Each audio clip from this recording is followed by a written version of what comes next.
So standing next to me, it is one of the member of the advisory committee, or the council rather. I think you were talking on stage, but if I did get the position wrong, please kindly say, introduce yourself. But I do know that you do have a very, very good name.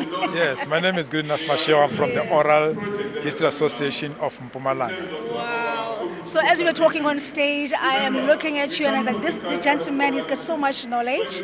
He's oozing wisdom. And I'm just, I can't wait to speak to him. So please tell us about your position, especially in the council that you're actually representing in Mpumalanga. And what is your involvement in OHASA conference here today? Okay, my involvement in Mpumalanga, I'm on the Oral History Association of Mpumalanga Executive. Together with other people in that province.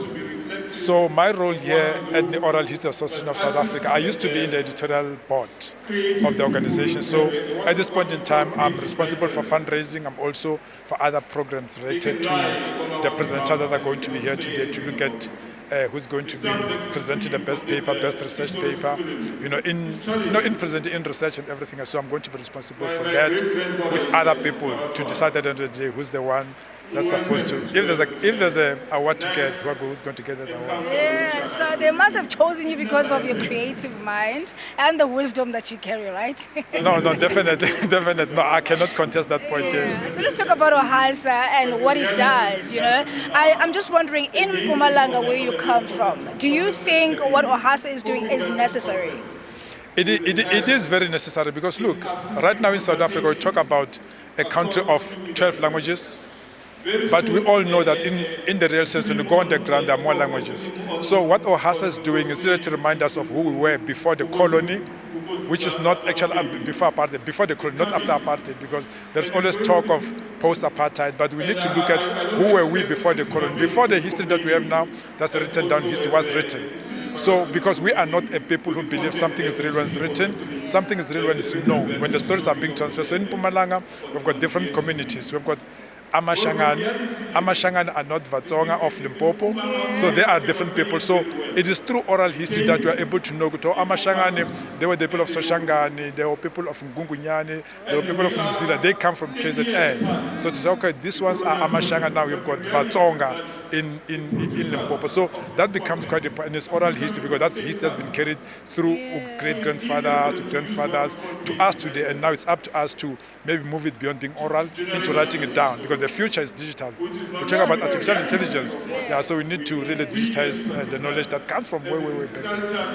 But what do you think South Africans really don't know, especially the importance of this program? In order for us to be improved as a nation, number one, and number two, the 2020, the G20 summit is coming up, right? And obviously we are trying to sell Africa abroad. How do you think OHASA should be participating in the program and really putting Africa in the map? Look, I think OHASA needs to first of all prioritize making us know who we are. Who are we? Because I think there's a bigger problem in understanding who we are. Because even today we are judging ourselves by the boundaries that have been drawn with a pen and a pencil. And we're forgetting that as African people, as black communities, as different communities, our borders were never a flat surface. There were always rivers, there were always mountains. That's why Kasipedi, Bari Pukube Atsila Muyedi Kimtana, Muyedi will actually define where the boundary is. So OHASA needs to go back and really say to communities, because the smallest unit of every community is a family.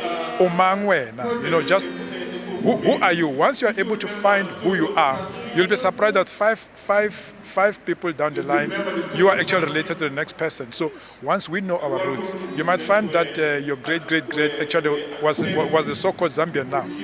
And that's now, the moment you find out that your great-grandfather was Zambian, that is actually going to start eroding.